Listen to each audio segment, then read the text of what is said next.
Tantara sai karatswanya ene fanovanao tanteraka Fafazurano somano fany ampeskaranao ka efa teraka Montina rajeren fatoponiadalan Zavaka tsaiko le ref mignamudy mitsik Nefa saropiara tsirony molotry atao mampitavy Tsinotsinona zay faly aminao Tsinotsinona fanilako anao Volana tsoazako fany ampisidinanao e Ataotsika fanao Ataotsika fanao now now now No no no no Ataotsika fanao now now now No no no no No mety aminao yeah No, no,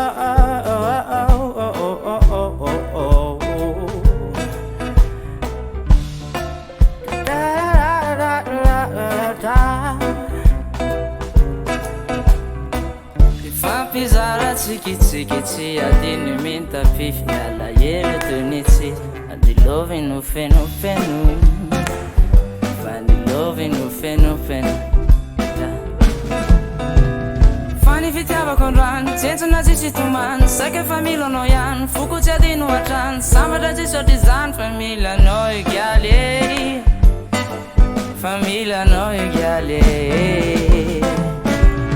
Famila ratsy reny fa tsy tianao ekeny Fitiavana tianao tenena fa tsy sangisangy fa tena izy fa tsy kilalao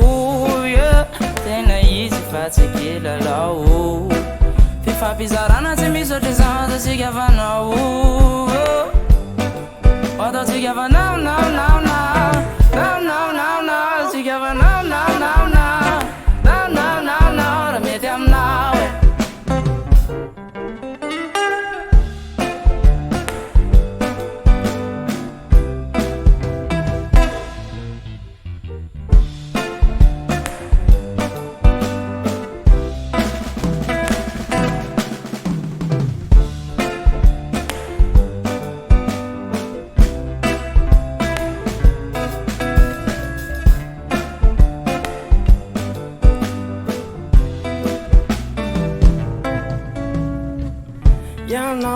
Teny like ameno Ny fiainako zao Iara-kadala aminao Ifamino ny adalany Ifamino ny adalany Ifamino ny adalany Ifamino ny adalany